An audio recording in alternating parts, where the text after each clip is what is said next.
কীর্তনের আনন্দে মত্ত হয়ে আছে। তার মধ্যে ছোট্ট শিশু আছে, বৃদ্ধ আছে, বৃদ্ধা আছে, যুবক যুবতী সবাই। একজন বৃদ্ধ লোককে দেখছিলাম, তার সংসারের চাপে তার চেহারার মধ্যে একটা স্পষ্ট ভাব ফুটে উঠেছে। তিনি বিভিন্ন মানসিক উৎসবে এসে আনন্দ করলাম সেটা নয়, উৎসবটা হবে প্রত্যেক দিন। এই উৎসবে এসে যে আনন্দ সেটা প্রত্যেক দিন অনুভব করা যায়। যারা এখানে এসছেন, আজকে এখানে এসছেন, নিশ্চয় অন্তর থেকে বুঝতে পারছেন যে কি আনন্দ, একটা নির্মল আনন্দ। এই আনন্দ শুধু বছর একদিন নয়, প্রত্যেক দিন আমরা অনুভব করি। আমরা যারা প্রত্যেক দিন ডিপোয়ার্কে যাই, প্রত্যেক দিন যাজনে যাই, প্রত্যেক দিন নাম ধ্যান করি, প্রত্যেক দিন মন্দিরে যাই, এই উৎসবের আনন্দ আমাদের নিত্য দিনের ব্যাপার। তা আচার্য বলেন সেই উৎসবটা যেন আমাদের প্রত্যেক দিন চলতে থাকে। উৎসবের আনন্দ যেন প্রত্যেক দিন আমাদের মনের যত উদ্বেগ আছে, ভয় আছে, দুশ্চিন্তা আছে, সব যেন দূর করে দেয়। সেটা বাস্তবিকভাবে সম্ভব। আজকে একদিনে এখানে এসে অনুভব করছেন, সেটা প্রত্যেক দিন সে আনন্দে থাকতে পারেন। জীবনে সমস্যা থাকবে, বাধা থাকবে, দুশ্চিন্তা থাকবে, ভয় থাকবে, কিন্তু আনন্দের ঘাটতি হবে না।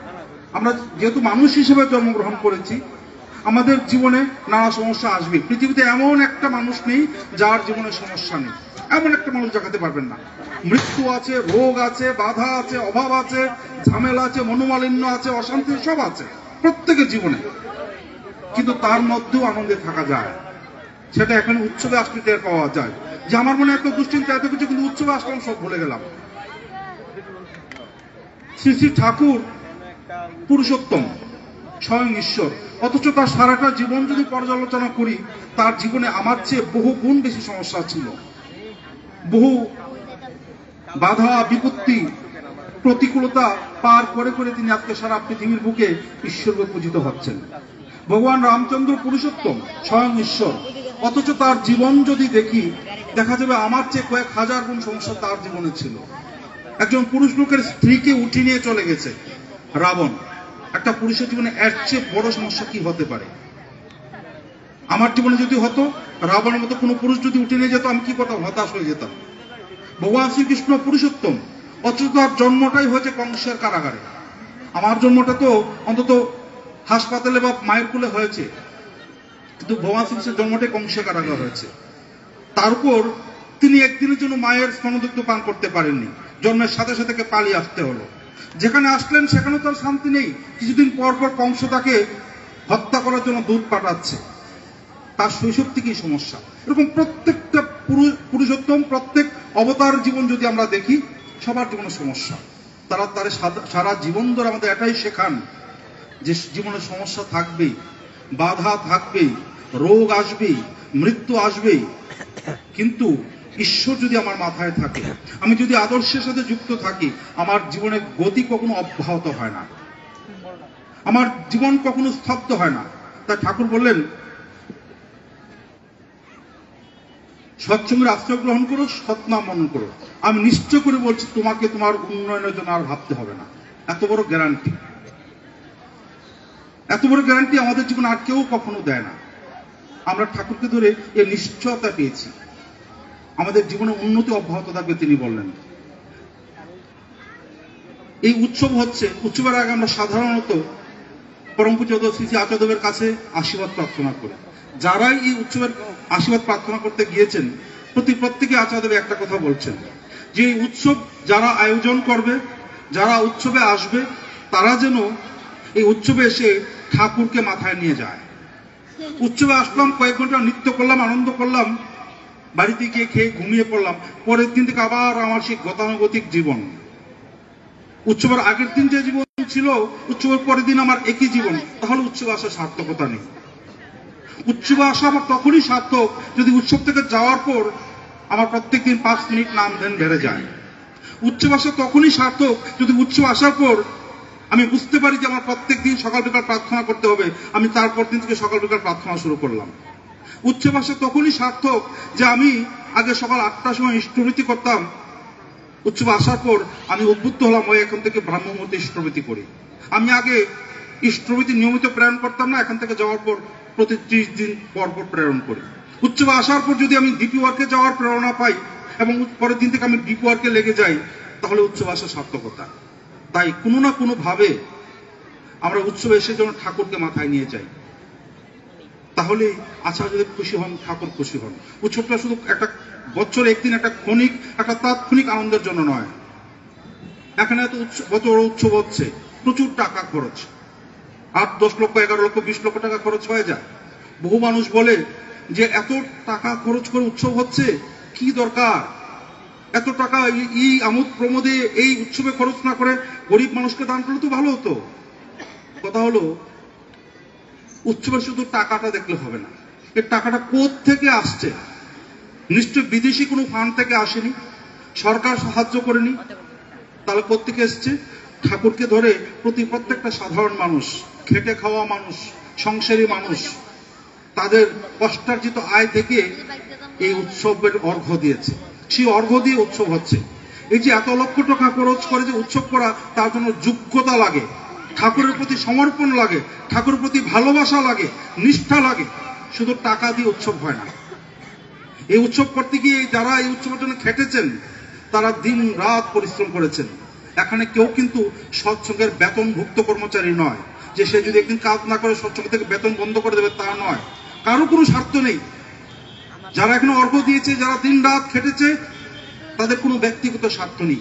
সবাই ঠাকুরকে ভালোবেসে নিজের যথা সর্বস্ব দিয়ে এই উৎসবকে সার্থক করেছে। আমাকে দেখতে ওই মানুষগুলি যারা ঠাকুরকে ভালোবেসে এগিয়ে আসছেন, নিজের যথা সর্বস্ব দিয়ে এই উৎসবকে সাফল্যমণ্ডিত করে তুলছেন। সেটা শুধু টাকা দিয়ে পরিমাপ করা যায় না, সেটা পরিমাপ করা যায় মানুষের ইষ্টপ্রাণতা দিয়ে, মানুষের ভালোবাসা দিয়ে, ঠাকুর প্রতি মানুষের টান দিয়ে। আজকে মেলা করে মানুষের মধ্যে ঠাকুর তার ভালোবাসার স্থান পেয়েছেন বলে আজকে এত বড় উৎসব হচ্ছে।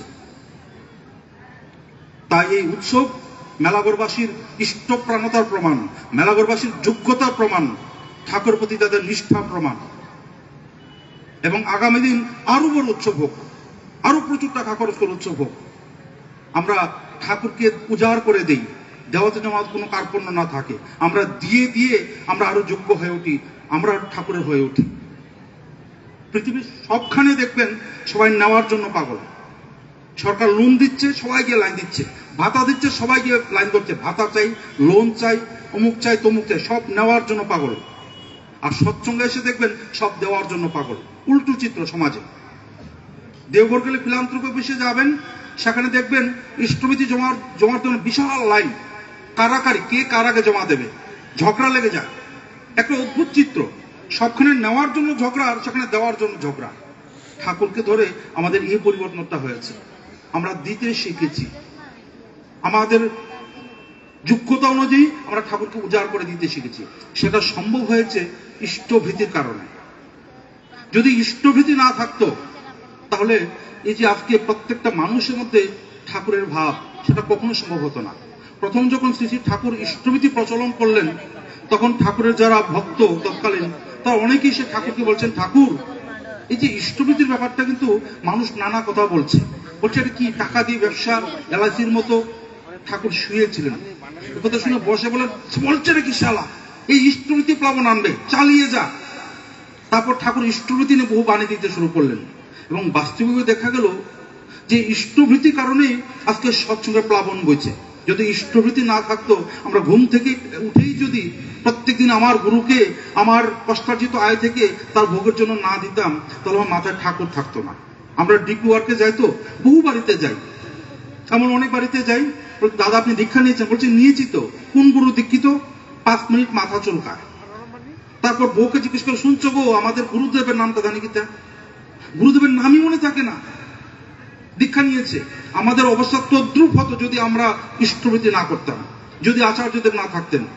বহু বাড়িতে যাই, বিভিন্ন গুরু দীক্ষা নিয়েছে, কেউ কুলগুরু দীক্ষিত, কোনো সাধক পুরুষে দীক্ষিত, কিচ্ছু করে না। বললাম যে আপনাদের গুরুদেবের নিশ্চয় কোনো বিধান আছে কিচ্ছু করার? বলছেন আমাদের গুরুদেব তেমন কোনো বিধান দেয়নি। এমন হতেই পারে না, প্রত্যেক গুরুদেবের প্রত্যেক মতে কোনো না কোনো বিধান আছে আধ্যাত্মিক সাধনার জন্য।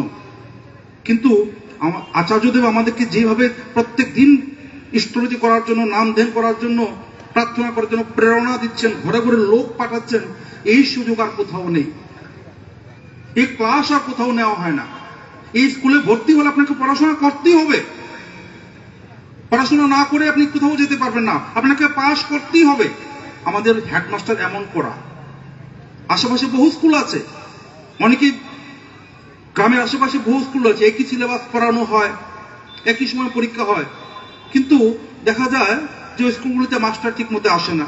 পরীক্ষা দিলেই পাস, না দিলেও পাস, কোনোভাবে উঠিয়ে দেওয়া হয়। আপনার ছেলে মেয়ে কি ওই স্কুলে ভর্তি করান? কখনো না। খুঁজে খুঁজে এমন স্কুলে ভর্তি করান যে স্কুলে টিচাররা রেগুলার আসে, যে স্কুলে হেডমাস্টার খুব কড়া, যে স্কুলে টাইম মতো পরীক্ষা হয়, পরীক্ষার খাতা খুব কড়া করে দেখা হয়, যে স্কুলে পাশের হার খুব বেশি, ওই স্কুলে তো ভর্তি করাই। সচ্ছলগুলো এমন একটা স্কুল যে স্কুলে একই সিলেবাস পড়ানো হয়। এর আগে যত যত পুরুষোত্তম এসেছেন একই সিলেবাস পড়ানো হয়, কিন্তু নিউ সিলেবাসে আধুনিক পদ্ধতিতে পড়ানো হয়। সেখানে শ্রী শ্রী ঠাকুর তার কর্মীদের দিকে দিকে ছড়িয়ে দিয়েছেন। সবাই ঘরে ঘরে যাচ্ছি আমরা। দীক্ষা নিয়ে বসে আছো, বসে থাকলে হবে না। আচার্যদেব তোমার জন্য চিন্তা করছে, তোমাকে রোজ ইষ্টভীতি করতে হবে। কেন করবো ইষ্টভীতি? অনেকে বলে না, আমি ইষ্টভীতি কেন করবো? কারণ তুমি ইষ্টভীতি করবে কারণ তুমি তোমার জীবনটাকে রক্ষা করতে চাও, তুমি বাঁচতে চাও। তো তাহলে নিজে বাঁচতে হলে, রক্ষা করতে হলে এই যুগে একাই প্রধান অস্ত্র ইষ্টভীতি। বলে সেটা কেন? কারণটা হলো আমরা অধিকাংশ মানুষ জীবনে দুঃখ পাই, কষ্ট পাই, আমাদের জীবনে ধ্বংস ডেকে আনে আমাদের প্রবৃত্তিমুখী চলা। ঠাকুর বললেন প্রত্যেকটা ব্যক্তি জীবনে, পরিবার জীবনে, সমাজ জীবনে যত যত সমস্যা আছে, সব সমস্যার মূল যদি খোঁজা হয়, দেখা যাবে কোনো না কোনো প্রবৃত্তি ওই সমস্যার কারণে বসে আছে। হয় অত্যাধিক কাম, হয় অত্যাধিক ক্রোধ, না হয় লোভ, না হয় মোহ, কোন একটা কিছু মানুষকে সমস্যার মধ্যে ঢেলে দিচ্ছে। মা বাবা ছেলে মেয়েকে খুব পড়াশোনা করাচ্ছে, উচ্চশিক্ষিত হচ্ছে, খুব বড় অফিসার হচ্ছে, হয় লোভের বসে উঠতে ঘোষ খাচ্ছে। এবার ঠাকুর বলেন ওই ঘোষের পয়সা দিয়ে যে অন্ন ক্রয় করা হয়, সেই অন্ন খেয়ে ছেলে মেয়েদের মনে ওই প্রবৃত্তি ঢুকে যায়, তারা কখনো মানুষ হয় না। আমি ভাবি যে আমি ঘোষকে প্রচুর টাকা রোজগার করছি, ঠাকুর বলেন ওই ঘোষকে লোভের বসে উঠতে তুমি যে অন্যায় বা অবৈধভাবে যে অর্থ রোজগার করছো, সেই অর্থের দিয়ে যে অন্ন, সেই অন্নকে তোমার পরিবারের সবাই মানসিকভাবে ওই বিধ্বস্তের দিকে যায়, তারা কখনো ভালো থাকে না। আমরা জানতামই না। আমরা এতদিন বিয়ে করছি কিভাবে? যে একটা ছেলে বিয়ে করবে, মা বাবা সবার আগে দেখেছে একটা সুন্দরী বউ, সুন্দরী মেয়ে, শিক্ষিত মেয়ে। ঠাকুরকে ধরার পর জানতে পারলাম না, বিয়ে ওইভাবে করা যায় না। যারা মেয়ে বিয়ে দেবে, ছেলে খুঁজে কেমন ছেলে, যে পড়াশোনা খুব ভালো ডিগ্রি আছে, একটা ভালো চাকরি করে, বাবার সম্পত্তি আছে, বিশাল বাড়ি আছে, বিয়ে দিয়ে দিয়েছে। ঠাকুর বলছে না, ওইভাবে বিয়ে দেওয়া যাবে না। আমরা এইভাবে ভুলভাল বিয়ে করে আমাদের সংসারে সমস্যা ঢুকিয়েছি।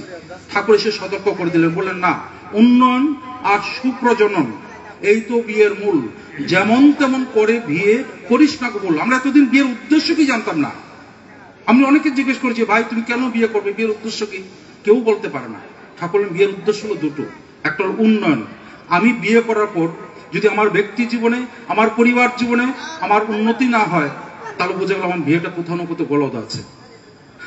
আর আমার সন্তান সন্ততি তারা যদি আমার চেয়ে উন্নত না হয়, তাহলে আমার বিয়েতে গোলমাল আছে।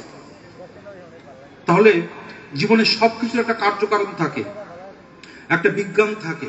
আমরা যখন কেউ আজকাল অনেকে কুকুর পোষে, একটা কুকুর যখন কিনতে চায়, সে অন্তত 1 মাস ইন্টারনেটে সার্চ করে যে কোন কুকুরটা কিনবে, অ্যালসেশিয়ান কিনবে না ডোবারম্যান কিনবে না জার্মান শেপার্ড কিনবে। কোন কুকুর, এমন একটা কুকুর চায় যে কুকুরটার রূপ কম হবে, যেটা ঘেউ ঘেউ কম করবে, যেটা খুব সহজে পোষ মানাবে, যেটা খাবে কম, কাজ করবে বেশি। এবার ইন্টারনেট সার্চ করে দেখা গেল ও ডোবারম্যান কুকুরটা ভালো। সে ডোবারম্যান কুকুরের পিতৃপুরুষ কিরকম ছিল সমস্ত ইন্টারনেটে সার্চ করে পরে করে বাজার থেকে কে যাচাই করে কিনে। একটা হাড়ি পাতিল যদি কিনতে হয়, বাজারে গিয়ে ধুম করে কিনে না, হাড়ি পাতিলটা নিয়ে এসে বাজিয়ে দেখে সেটা কোথাও ফাটা টাটা আছে কিনা। অথচ বিয়ে করার সময় আমরা এত কিছু যাচাই করিনি এতদিন। শুধু চেহারা দেখে, অর্থ দেখে আর বৈভব দেখে আমরা ছেলে মেয়ের বিয়ে করিয়েছি। আর এই ভুল বিয়ে আমাদের বহু সমস্যার মূল কারণ। তার ঠাকুর বললেন যেমন তেমন করে বিয়ে করিস না কবুল। তাহলে বিয়ে কিভাবে করতে হবে? ঠাকুর তার সম্পূর্ণ বিধান দিয়ে গেছেন। ঠাকুর নতুন করে কোনো বিধান দেননি, যেটা এতদিন আর্য ঋষিদের ছিল। আমাদের ভারতীয় ঋষিরাই সেই বিধান তৈরি করেছেন। আমরা ভুলে গেছিলাম। আমরা 2 পাতা বিজ্ঞান পড়ে বিজ্ঞানী হয়ে গেছি। আমরা একটু আধুনিক হয়ে আমরা প্রাচীন সংস্কারকে ভুলে যেতে বসেছি। ঠাকুর এসে এবার আমাদের ওই যে বিবাহ নীতি যেটা আমরা ভুলে গেছিলাম সেটাকে আবার নতুন করে তিনি আমাদের সামনে তুলে ধরলেন। বললেন একটা মানুষের জীবনে উন্নতি তখনই সম্ভব হয় যখন তার শিক্ষা, দীক্ষা, বিবাহ এই 3টা জিনিস ঠিক থাকে। বলে শিক্ষা মানে কি? শিক্ষা মানে ওই স্কুল কলেজের ডিগ্রি না। শিক্ষা হলো আমার পরিবার, আমার পরিবেশ আমাকে যে আচার ব্যবহার কথা শেখাচ্ছে সেটাই আমার শিক্ষা। আমার আচার ব্যবহারে, আমার কথাতেই আমার শিক্ষার পরিচয়। ডিগ্রিটা আমার পরিচয় না, শিক্ষা না। তাই বললেন ওই শিক্ষাটা যথাযথ হওয়া। তো শিক্ষা আমার ছেলে মেয়ের শিক্ষা আমি কিভাবে যথাযথ করবো? সেটা আমি নিজেই তো শিক্ষিত না, আমি নিজেই তো জানি না আমার মার সাথে বাবার সাথে কিরকম ব্যবহার করতে হয়। আমি নিজেই তো আমার মা বাবাকে প্রণাম করি না, তাহলে আমার ছেলে মেয়ে আমাকে কি শ্রদ্ধা করবে? আমি প্রত্যেকদিন মদ খেয়ে ঘরে আসছে, আমার স্ত্রীর সাথে বাজে ব্যবহার করছি, তো আমার ছেলে মেয়ে কিভাবে ভালো মানুষ হবে? আমি নিজে ঘরে বসে সিগারেট ফুঁকছি, তো আমার ছেলেও বড় হয়ে সিগারেট ফুঁকবে। আমি আমার বাবার সাথে দুচ্ছাই করে কথা বলছি, আমার ছেলেও আমার সাথে দুচ্ছাই করে কথা বলবে। আমি লোকের কাছে টাকা দেওয়া ধার নিয়েছিলাম, সে খুঁজতে এসছে, আমি ছেলেকে বলছি যা গিয়ে বল বাবা ঘরে নেই। ছেলে শুকলো যে তাহলে মিথ্যা কথা বলতে হয়, সেও মিথ্যা কথা বলবে 2 দিন পর আমার কাছে। এইভাবে প্রতিনিয়ত আমরা নিজেরা ভুল চলনা চলছি, ছেলে মেয়েদেরকে জাহান্নামের দিকে নিয়ে যাচ্ছি। তাই ঠাকুর বললেন ওই পরিবারের শিক্ষা সবচেয়ে প্রধান শিক্ষা, কিন্তু তার আগে তো আমাকে শিক্ষিত হতে হবে। তাই সবার প্রথমে মা বাবা শ্রী ঠাকুরের চরণাশ্রিত হয়ে তার বিধানকে নিজের জীবনে প্রত্যেক দিন অভ্যাস করা। ঠাকুর কি বলেছেন? প্রত্যেকটা ছোটখাটো জিনিস জেনে জেনে নিজের জন্য অভ্যাস করা। আমি যদি ঠাকুরের না হই, আমার ছেলে মেয়ে কখনো হবে না। পরিবেশে অশুভ শক্তি উৎপেতে বসে আছে আমার ছেলেটাকে মেয়েটাকে ধ্বংসের পথে টেনে নেওয়ার জন্য। পরিবেশে উৎপেতে বসে আছে। আমরা ডিপি ওয়ার্কে যাই তো বহু পরিবারে দেখতে পাই ছেলে মদ খেয়ে মা বাবার অবাধ্য হয়ে গেছে, সারাদিন মদ খায়, মা বাবার ভীষণ যন্ত্রণা। নববিবাহিতা স্ত্রী, সে কপাল চাপড়াচ্ছে। একটা এলাকায় গেলাম, একটা মেয়ে, খুব শিক্ষিত মেয়ে, সুন্দরী মেয়ে, বিয়ে হয়েছে। সে আমাদের কাছে খুব কান্নাকাটি করে বলছে, দাদা আমার ছেলেটার 3 বছর বয়স, ছেলেটাকে দীক্ষা দেওয়ানো যাবে? আমি বললাম কেন এত অল্প বয়সে? বলছে দাদা আমি যখন বিয়ে করেছি নিজে ভালোবেসে বিয়ে করেছি। আমি আমার স্বামীকে আগে দেখেছি একটা দামি গাড়ি নিয়ে যেত, খুব সুন্দর ড্রেস পরতো। আমি ভাবলাম খুব বড় ঘরের ছেলে, খুব উচ্চ শিক্ষিত ছেলে। বিয়ে করার পর জানতে পারলাম সে ক্লাস 8 অব্দি পড়েছে। তার বাবা ড্রাগ ব্যবসায়ী, বিশাল বাড়ি বিশাল গাড়ি। এখন আমি দেখছি তাদের বাড়ি সবাই ড্রাগ নেয়। আমার ছেলেটা 2 দিন পরে ধ্বংস হয়ে যাবে। আমি চাই আমার ছেলেটা দীক্ষা নিয়ে আপনাদের মতো ঠাকুরের পথে চলো। সে কান্নাকাটি করছে। এই ঘটনা বাস্তবে হচ্ছে। একটি বাড়িতে গেলাম, একটি মা তার ঘরের দাওয়ায় কপালে হাত দিয়ে বসে আছে। বলছি মা কি হয়েছে?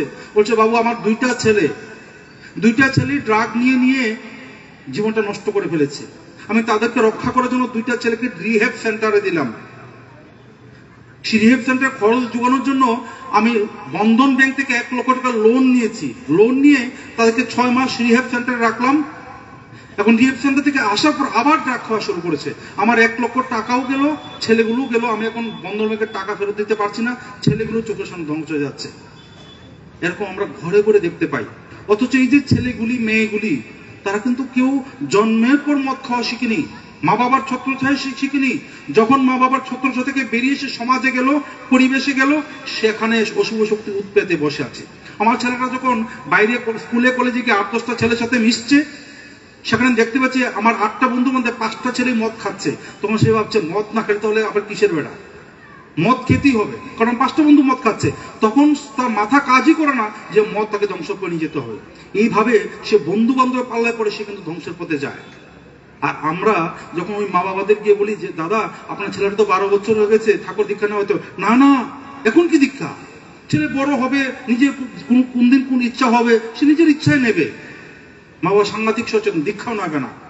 অথচ পরিবেশ যখন তার ছেলেকে মদ্যপায়ী করে ফেলছে, ড্রাগ এডিক্ট করে ফেলছে, তখন কিন্তু মা বাবার অনুমতি প্রার্থনা করছে না। সে যখন জানতে পারছে যে আমার ছেলেটা ধ্বংস হয়ে গেছে, তখন কপাল চাপড়ানো ছাড়া রাস্তা নেই। অথচ তার 12 বছর বয়সে ঠাকুরের কাছে দিলে সে যদি সৎসঙ্গে যেত, সে যদি প্রত্যেকদিন নাম ধ্যান করতো, মা বাবাকে প্রণাম করতো, তাহলে কিন্তু সে ওই অশুভ শক্তির হাতে পড়তো না। এরকম ঘরে ঘরে দেখতে পাই। ছেলে মেয়েকে দীক্ষা নেওয়ার ব্যাপারে প্রচন্ড অনীহা। আমার মুসলিমদের খুব ভালো লাগে এই কারণে, মুসলিমরা জন্মগতভাবে মুসলিম। তাদের মুসলমানি করার জন্য কাউকে গিয়ে যাজন করতে হয় না। তারা জানে আমার ছেলেটা মুসলিম হয়ে জন্মেছে, তার মুসলিম ধর্ম গ্রহণ করবে, সে যা মুসলমানের যা টুপি পড়বে, নামাজ পড়বে, তার স্বাভাবিকভাবে সে করে। খ্রিস্টানও সেভাবে করে। আমরা হিন্দুরা একটু অন্যরকম। আমাদের দীক্ষাটা আমরা স্বাভাবিক নেই না, গুরুকুলটা স্বাভাবিক করি না। আমরা দুই পাতা বিজ্ঞান করে একটু আধুনিক হয়ে আমরা গুরু থেকে, আধ্যাত্মিকতা থেকে নিজেদেরকে দূরে রাখতে পারলে ভাবি যে আমি একটু আধুনিক হলাম।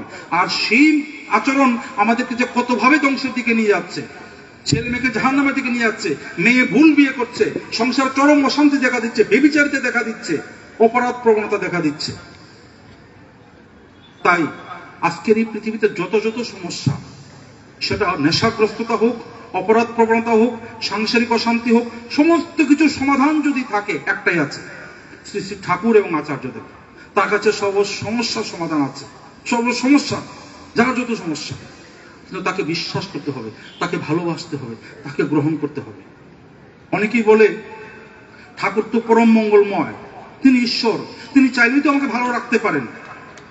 আমি তাকে ধরেছি, দীক্ষা নিয়েছি, তাহলে আমার জীবনে কেন দুঃখ কষ্ট?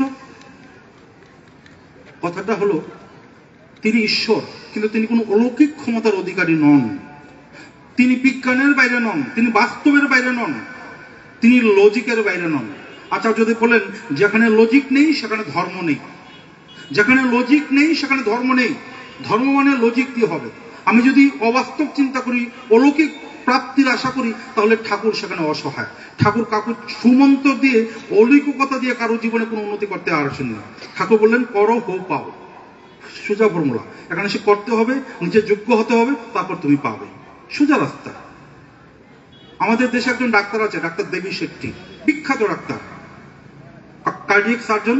বহু হাজার রোগীকে উনি বাঁচিয়েছেন এবং উনি প্রত্যেকদিন ইউটিউবে, ফেসবুকে, বিভিন্ন ম্যাগাজিনে কিছু নির্দেশ দেন যে আমাদের কিভাবে খাওয়া দাওয়া করা উচিত, আমাদের কিভাবে এক্সারসাইজ করা উচিত, কিরকম জীবনযাত্রা করা উচিত, যাতে আমাদের হার্ট ভালো থাকে, যাতে আমাদের হার্ট অ্যাটাক হয়ে অকাল মৃত্যু না হয়, এবং হার্টের রোগীরা যাতে সুস্থ হতে পারে তার জন্য একটা হাসপাতালও খুলেছেন। কিন্তু তাই বলে কি আমাদের যে হার্ট অ্যাটাকের মৃত্যু হচ্ছে না প্রতিদিন? বহু মানুষ হার্ট অ্যাটাকের মৃত্যু হচ্ছে। তার কারণটা কি? কারণ যারাই দেবী শেট্টির নির্দেশ মেনে চলছে না এবং অসুস্থ হলে দেবী শেট্টি হাসপাতালে যাচ্ছে না, তাদেরকে দেবী শেট্টি কিভাবে বাঁচাবে? তা ঠাকুর তো আছেন, তিনি তার মঙ্গল ছত্র নিয়ে বসে আছেন। আমাকে তার ছাতার নিচে যেতে হবে, তো বৃষ্টি থেকে বাঁচতে হলে তার ছাতার নিচে যেতে হবে। আমি তার কাছে যাব না, তার নির্দেশ মেনে চলবো না, তাহলে তো আমাকে রক্ষা করার অধিকার, ক্ষমতা কারণ নেই, সব ঈশ্বরের নেই। তাই সমস্ত অলৌকিকতা, সমস্ত অবাস্তব চিন্তা, সমস্ত ভুজরুকে দূরে সরিয়ে আমাদেরকে লজিক্যাল হতে হবে। কি করতে হবে? যে ঠাকুর বললেন যে আমাকে আকাশের ঠাকুর ভাবার প্রয়োজন নেই, আমাকে পটুর ঠাকুর ভাবার প্রয়োজন নেই, আমাকে শুধু একটু ভালোবাসো। কিরকম ভালোবাসো? তুমি তোমার স্ত্রীকে যেরকম ভালোবাসো, মেয়েকে ভালোবাসো, ছেলেকে ভালোবাসো, মা বাবাকে ভালোবাসো, তোমার পরিবার একজন মানুষ হিসেবে আমাকে ভালোবাসো। ঠাকুর ওইটুকু চেয়েছেন। ঠাকুর সোনার সিংহাসন চাননি, প্রত্যেকদিন হাজার টাকা দিয়ে নৈবেদ্য চাননি, তিনি চেয়েছেন আমার ভালোবাসা, আমি যেন ভালোবাসি তাকে, নিজের মায়ের মতো, নিজের ছেলের মতো, নিজের বউয়ের মতো। তাহলে ভালোবাসতে কি করতে হবে? বাস্তবিক ভাবে ভালোবাসতে কি করতে হবে? আমি আমার মাকে ভালোবাসি, তাই কি করি? মা যাতে খাওয়া দাওয়া কোনো কষ্ট না হয় আমি সেটা লক্ষ্য করি, মার খাওয়া দাওয়া, ভরণ পোষণ সমস্ত ব্যবস্থা আমি করি। আমি আমার মেয়েকে ভালোবাসি, তাই কি করি? বাজারে গেলে বাজার থেকে আসার সময় একটা চকলেট নিয়ে আসি। আমার মেয়ে যাতে কোনো খাওয়া দাওয়া কষ্ট নয়, তার ভরণ পোষণ সমস্ত দায়িত্ব আমি নিয়েছি, কারণ মেয়েকে ভালোবাসি। আমি আমার স্ত্রীকে ভালোবাসি, তাই কি করি? পূজার সময় সবচেয়ে দামি শাড়িটা বউকে দেই। কাজের মহিলাকে যে দামে শাড়ি দেই, আমার বউকে সেই দামে শাড়ি দেই না, কারণ বউকে বেশি ভালোবাসি। তাই ঠাকুরকে যদি আমি সত্যি ভালোবাসি, তাহলে ওই মেয়ের জন্য, বউর জন্য করার যে তাগিদ, সেই তাগিদটা ঠাকুরের জন্য থাকবে। সেটাই হলো ইষ্টভীতি। আমি ঘুম থেকে উঠেই সর্বকর্মারম্ভে যার দয়ায় আমি জীবন পেয়েছি, যার দয়ায় আমি বেঁচে আছি, যিনি আমার এই পরিবারের মালিক, তাকে আমার কষ্টার্জিত আয় থেকে প্রত্যাশাহীন ভাবে ভক্তি করে নিবেদন করি। সেটা কোনো পয়সার ব্যাপার নয়। অনেকে বলে যে টাকা দিয়ে ভক্তি, সেটা কেমন ব্যাপার? আগে তো শুনিনি। না, টাকার ব্যাপার নয়, সেটা ভালোবাসার ব্যাপার, ভক্তির ব্যাপার, সমর্পণের ব্যাপার। টাকার সম্পর্ক আগেও ছিল। আমরা যারা আগে দীক্ষা নেইনি বা এখনো যারা দীক্ষা নেয়নি শ্রী শ্রী ঠাকুরের, তাদের সবার করে কোনো না কোনো দেবতার আসন আছে। কারো কারো ঘরে 33 কোটি দেবতার আসন আছে, সেখানে তারা প্রত্যেকদিন পূজা দেন, সে পূজা তারা নৈবেদ্য দেন, কেউ ফল দেন, কেউ মিষ্টি দেন, কেউ কিছু না কিছু ঠাকুর ভোগের জন্য দেন। সেটা কিন্তু তো পয়সা লাগে, সেটা কি পয়সা ছাড়া হয়? তাহলে পয়সা দিয়ে তো আমরা এতদিন ঠাকুর পূজা করে এসেছি, ঠাকুর নতুন কিছু দেননি। কিন্তু এতদিন আমরা যেটা করেছি সেটার মধ্যে কিছু ত্রুটি ছিল, ঠাকুর এবার সেই ত্রুটিটা মেক আপ করে দিলেন। কিরকম? এতদিন আমরা যে আমাদের বাড়িতে যে যার গুরুর আসনে পূজা দিয়েছি, কিরকম দিয়েছি যে আমার যা ইচ্ছা তাই ঠাকুরকে প্রত্যেক দিয়ে দিয়েছি। ঠাকুরের হয়তো চিনি খেতে ভালো লাগে না, আমার গুরুদেবের হয়তো চিনি পছন্দ নেই, কিন্তু যেহেতু চিনিটা কম দাম তাই বয়মে এক বয়ম ভর্তি করে চিনি রেখে দিলাম। প্রত্যেকদিন পূজার সময় 2-3টা থালির মধ্যে এক চিনি দিয়ে দিলাম। এর চেয়ে আর কি আছে, নকুল দানা, সবচেয়ে কম দাম, তো নকুল দানা রেখে দিলাম, প্রতিদিন একটা নকুল দানা দিলাম। এবার ঠাকুর সে নকুল দানা খাবেন কি খাবি না তার খোঁজ আমি রাখি না, চিন্তাও করি না, দিয়ে দিয়েছি। এবার একটু পরে পিঁপড়া লাইন ধরলো, সন্ধ্যা হলে ফেলে দিলাম, আমন্ত্রণ করে দিলাম। সেটা আদৌ গুরু সেবা লাগলো কিনা তার ধার আমি ধারিনি, একটা যান্ত্রিক ভাবে একটা অনুষ্ঠান করেছি মাত্র। আবার বিশেষ বিশেষ দিনে যখন ঠাকুরকে মিষ্টি দেবো, একটা ভালো ভোগ দেবো, বাজারে গেলাম, মিষ্টি কিনতাম, গিয়ে চিন্তা করলাম মিষ্টি তো কিনবো, কিন্তু আমার বোর তো ডায়াবেটিস, বউ তো রসগোল্লা খায় না, তাহলে 2টা সুগার ফ্রি সন্দেশ নিতে লাগবে। মানে কিনছে ঠাকুর ভোগ, চিন্তা করছে বউ কি খাবে। আমার ছেলেটা তো লালমোহন পছন্দ করে, তাই 2টা লালমোহন হলো। মানে বুঝতে পারছেন তো, আমার মাথা কিন্তু ঠাকুর নেই, আমার মাথায় বউ, ছেলে, মা, বাবা, কিন্তু তাদের উদ্দেশ্য চিন্তা করে ঠাকুরের সামনে দিচ্ছি, দিয়ে আবার ফট করে তাদেরকে দিয়ে দিচ্ছি। সত্যি সত্যি যদি ঠাকুর যা দিতাম তা খেয়ে ফেলতো তাহলে আমাদের একটু আরো বিবেচনা করতাম বলে। তাই ওই যে যেদিন আমরা এতদিন যে ভোগটা দিয়েছি সেটা ত্রুটিপূর্ণ ছিল, ঠাকুরের বিষয়ে সেটা বললেন না, ওইভাবে না। তুমি ঘুম থেকে উঠেই সর্বকর্মারম্ভে তোমার গুরুকে ভোগের জন্য অর্ঘ্য নিবেদন করবে। এবার আমি অর্ঘ্যটা একটা কলা দিয়ে দিতে পারি, একটা আপেল দিয়ে দিতে পারি, মিষ্টি দিয়ে দিতে পারি, কিন্তু তাতে কি হবে, একটু পর সেটা হয় পচবে, না হলে আমার খেতে হবে। সেটা প্র্যাকটিক্যালি পুরো সবাই লাগবে না। তাই আমরা করি কি, ওইটা কলা না দিয়ে কলার দাম দিই, আপেল না দিয়ে আপেলের দাম দিই। আমি বাজার থেকে টাকা দিয়ে কিনতাম, আর আমি এখন না কিনে সরাসরি টাকাটা ঠাকুরকে দিই অর্ঘ্য রূপে। এইভাবে ইষ্টভীতি আসলো।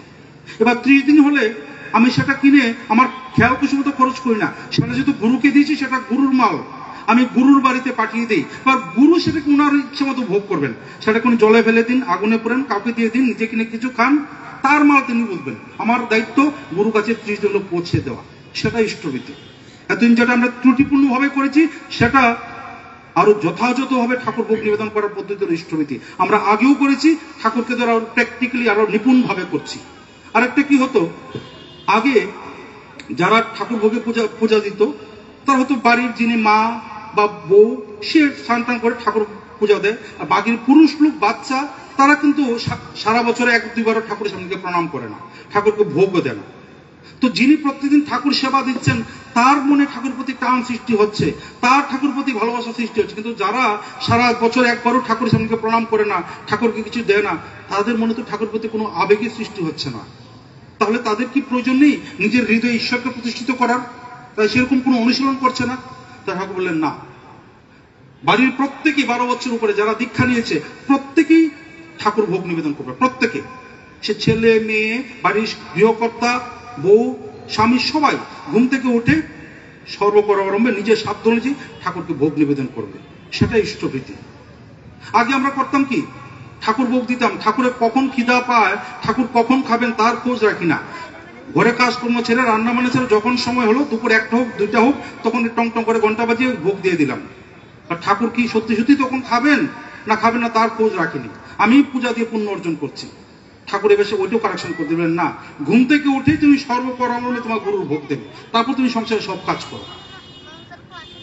এতদিন আমরা যে কাজটা এতদিন ত্রুটিপূর্ণ ভাবে করতাম, ঠাকুর এবার এসে সেটাকে আরো নিপুণ ভাবে প্র্যাকটিক্যাল ভাবে আমাদের করিয়ে দিলেন, সেটা ইষ্টভীতি। তাই ইষ্টভীতি নতুন কোনো ব্যাপার নয়, ইষ্টভীতি টাকার ব্যাপার নয়, ইষ্টভীতি ভক্তির ব্যাপার, গুরু নিষ্ঠার ব্যাপার। তাই দীক্ষা নেওয়ার পর আমি আর যাই করি আর তাই করি, ইষ্টভীতি যদি কাটাই না করি, 30 দিন হলে যদি না পাঠাই, তাহলে ঠাকুর বলে ওই দীক্ষা মরে যায়। এই দীক্ষা চেতন থাকে না, অচেতন হয়ে যায়। তাই ইষ্টভীতি না করলে দীক্ষা নেওয়া যায়, না নেওয়া তা। আজকে যে এত তো মানুষ ঠাকুরকে ধরে পাগল পাড়া হয়ে ছুটছে, তার মূল কারণ হলো ইষ্টভীতি করছে মানুষ। যারা ইষ্টভীতি করছে, একটু নাম দেন করছে, প্রত্যেকটা মানুষকে ধরে ধরে জিজ্ঞেস করুন